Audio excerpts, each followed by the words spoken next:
Wa alaikum wa rahmatullahi wa barakatuh. This is Roadside to Islam. Can you introduce yourself, please, sis? Wa alaikum salam wa rahmatullah. My name is Aisha. I'm also known as Emma. I've grown up in and around Croydon and I'm 24 years old, alhamdulillah. Inshallah. So how long have you been Muslim? I've been a Muslim for 6.5 years now, mashallah. Inshallah. So tell me a bit about what your life was like before you came to Islam. Well, my early life was good, mashallah. I had like a strong family unit, my mum, my dad and my sister. Up until I was about 12, you know, things were good. You know, we had a home. We didn't grow up in like a rough estate or anything like that. My parents worked hard as well to, you know, provide for us. So, you know, things were quite good up until I was about 12, and then my parents, my dad was basically unfaithful, my mum and dad split up, and basically from then things just changed a lot really in my life. The family unit suddenly was gone. My mum and my sister couldn't get on, they kept arguing over certain things, so my sister moved out.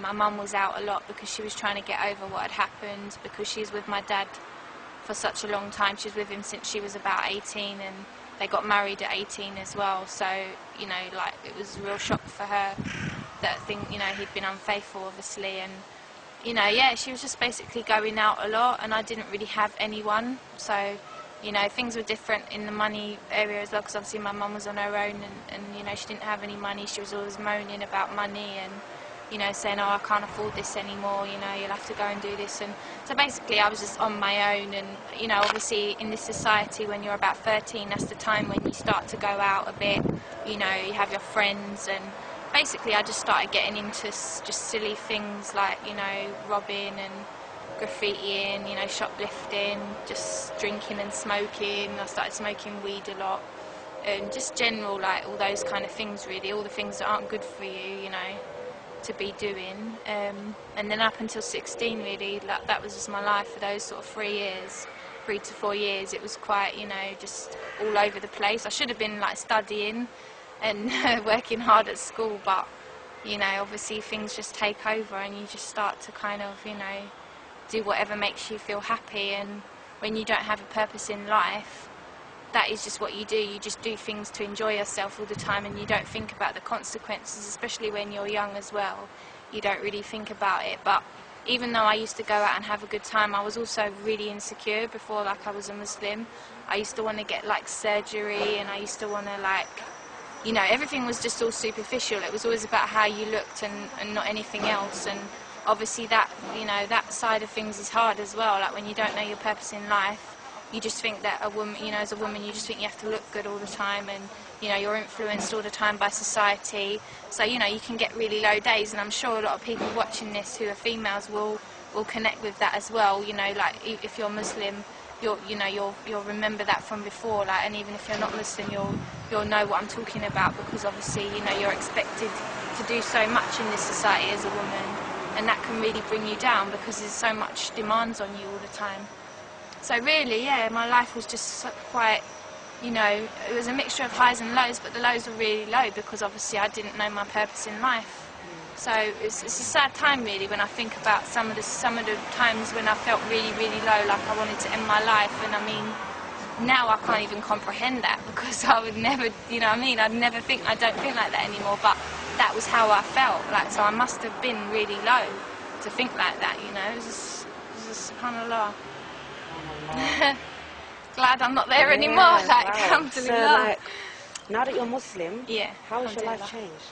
Well, just obviously positively, really. I mean, I'm just happy now.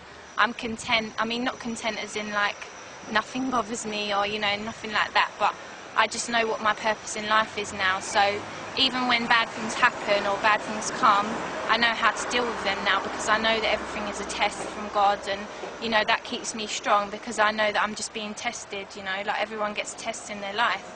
And I just feel like, you know, I'm on the straight path. I just feel like I know what I'm doing.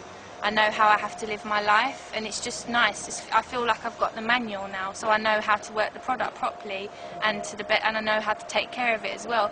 Before, you know, I wasn't taking care of the product and I didn't know the manual.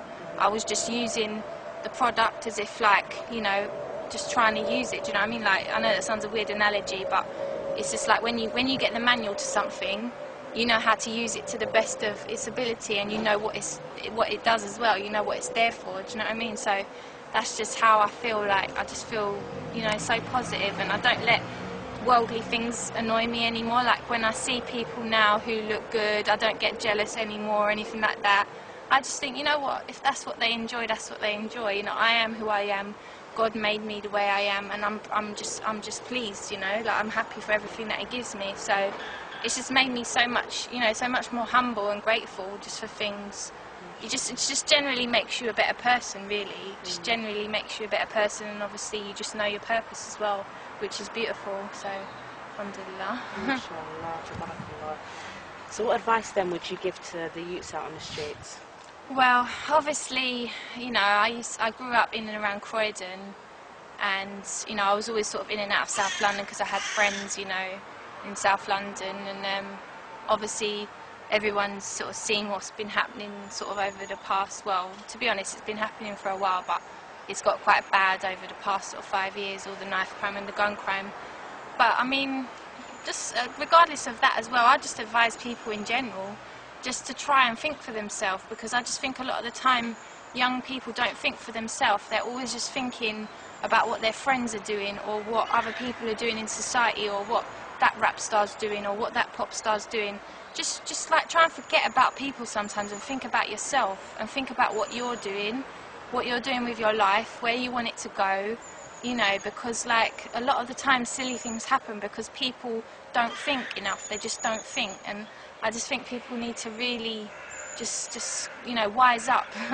You know, there used to be a show called Wise Up. I think people need to wise up and just start thinking about what they are doing. What are they doing every day? You know, like, obviously as a Muslim I will definitely advise people to look into Islam because it's the fastest growing religion. There's Muslims in every country, and, you know, I would advise them to look into it because it's, you know, it's what I follow, it's what I think is the truth. So obviously I'm going to say to look into it, but just in general, just seek knowledge. Just try not to sort of, you know, believe what everyone says all the time. Read some more books. Try and turn off your TV. Just educate yourself, because education does open doors. Like, it might not open the door to the job you want or something, but it will still make you a better person because you'll just know more. Like, there's just so many people in our society who just don't know anything about the world, and I just find that really sad because I know what it's like to be like that, and I know what it's like to be the way I am now. And it's so much better to just know more, like, about everything, and just to be humbler as well, you know, because you can't carry on being a bad boy or a bad girl or whatever you want to be forever. You know, things in your life are going to change, you know, and you need to just see that, you know. You need to just start thinking about what your life is like and how you want it to be and things like that. Alhamdulillah, Jazakallah. We're going to wrap it up there, Okay, inshallah. barakallah feek. Assalamu alaikum wa rahmatullahi.